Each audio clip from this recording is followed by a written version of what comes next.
Hi everybody, it's Meg from Books Off the Beaten Path. I am back from my beach vacation and I am ready to give you another video. So in this video, I'm going to give you a book review of one that I finished over my beach vacation. It's not a vintage, and it just reaffirmed that I am a vintage reader. And then the other thing I'm going to show you is I'm going to show you some books that I got from Half Price Books in Austin, Texas, where I went to visit my wonderful cousins before we went to the beach. That is part of Twitch, and hopefully she will be getting down. And the cats are acting up this morning and they're playing with things and getting up all over the place. Okay, so first, the book review. I got this. It was recommended to me. Can you see it's kind of the glare? It's called The Hacienda.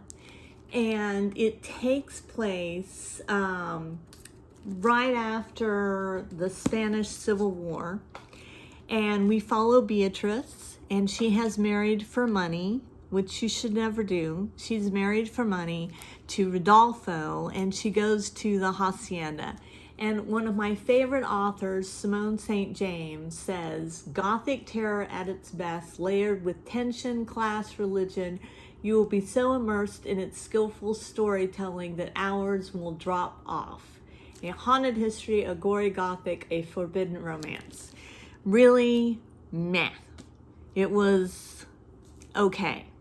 The thing about reading vintage and then reading something that is not vintage is really the pacing. I have gotten used to slower pacing, but this one moved very, very quickly. We were in the Hacienda and we weren't there 5 minutes before weird stuff started happening. And it was just kind of, in my opinion, and this is my opinion only, it was a little silly, the weird stuff, what the Hacienda was doing. Because the Hacienda was, they were trying to make it like Rebecca, like using place as character, but I don't think they quite pulled that off. Because it was like, sorry about that, those silly cats playing with their toys, because I don't think they quite pulled it off, because the place was just too much of a character. You know, it was too much in your face. It was too much, I'm the Hacienda and I'm going to be doing spooky things and I'm going to be doing all crazy things. Now, the one character I loved in here was Andre. I don't know exactly how to pronounce it. And he's a priest, but he also has a very dark background.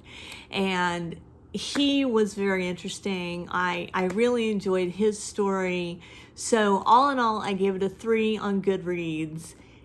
It'll pass the time. It's entertaining to a point, but it's nothing that's going to stay with you beyond the week after you read it. So, meh. Okay, now for my books that I got. Where's my one book? Okay, so the first book that I'm reading is called Boys and Other Beasts. Now, these are all, I got all of these from the Half Price Books in Austin, Texas. This is a dating guide written in 1964, and it's very tongue-in-cheek. It's very silly. It's not really misogynistic because she's very harsh on the men, kind of making the men out to be buffoons. But it's very funny, and I enjoyed it. And I enjoyed looking at dating life. I'm still going through it. I haven't finished yet. But I enjoyed looking at dating life from 1964.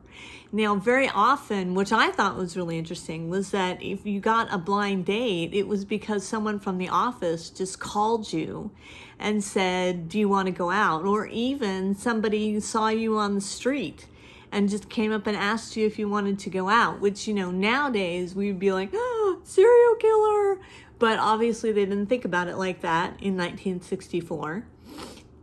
But it's adorable. This is an adorable book. And like I said, very tongue-in-cheek, but it is funny about the dating guide and kind of seeing how the mores have changed from 1964 to 2023.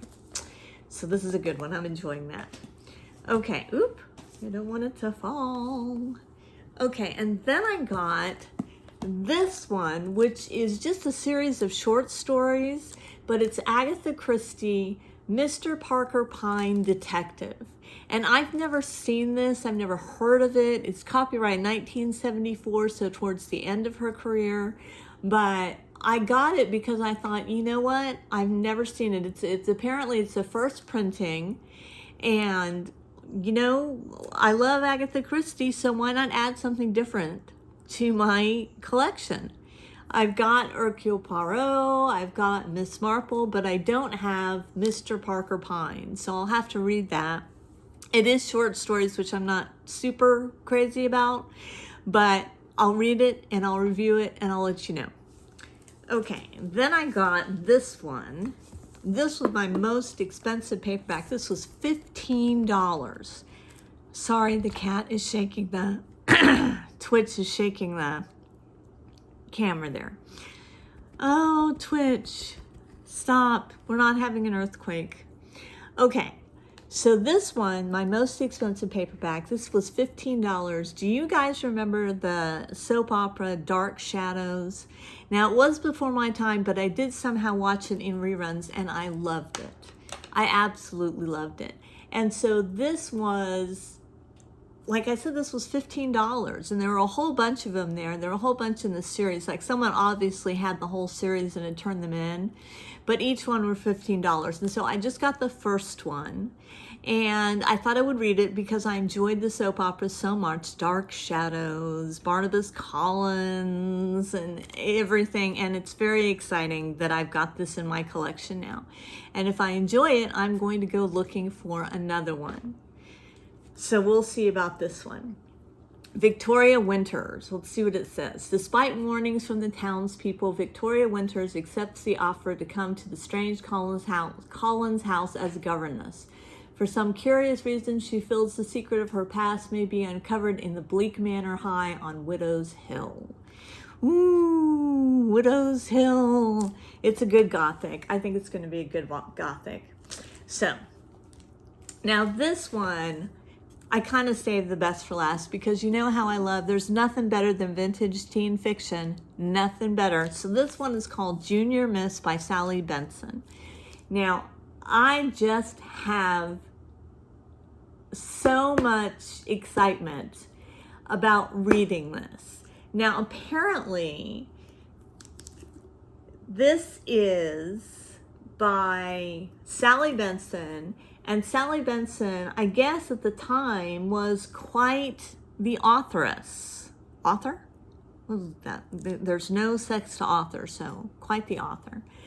And the San Francisco Chronicle reviewed it and said it was wonderful. The Saturday Review of Literature said it was wonderful. The Chicago Tribune said, this is what the Chicago Tribune said. This book is utterly simple, as casual as a spring breeze, and as pleasant. It's a little miracle of literary skill. So wonderful. And I cannot wait. So listen to this. This is what really got me. Junior Miss is the story of a typical American family. Mr. Graves, a genial and successful businessman in his early 40s, Mrs. Graves, his charming and understanding wife, Lois, the very superior young daughter of 16, and in particular Judy, just under 14, a little too eager, a little too fat, stepped on every turn by her older sister, but for all that, an appealing little job can be found between the two book covers. Whether Judy Graves will grow up to be Florence Nightingale, a Dorothy Thompson, or Lizzie Borden, woo, only Sally Benson knows. Judy's adventures have been delighting readers in The New Yorker. The book, mainly about her, has proved to be the greatest success of Miss Benson's career, and the stage play in which she stars has been a smash hit. Never heard of the stage play, never heard of this Junior Miss by Sally Benson. Can't wait. Let me get you a copyright date on this. Junior Miss. Is this going to be cute or what? This is going to be so cute. 1942. This is 1942. And I just can't wait to dive into this one. I may do the Dark Shadows first, though. But anyway, I'm back. I've gotten more progress done on my cross stitch, so I'm going to do like a little floss tube. I keep saying that I'm going to do a whip on my floss tube thing, and I do need to do that, and I do intend to do that, so watch for that. But anyway, I've missed you all. Hit that like button, hit that subscribe button. Let's talk all things vintage. Let's have some fun this summer and this fall. And let's hope that one day I can film a video without my cats interrupting. Anyway, check you later.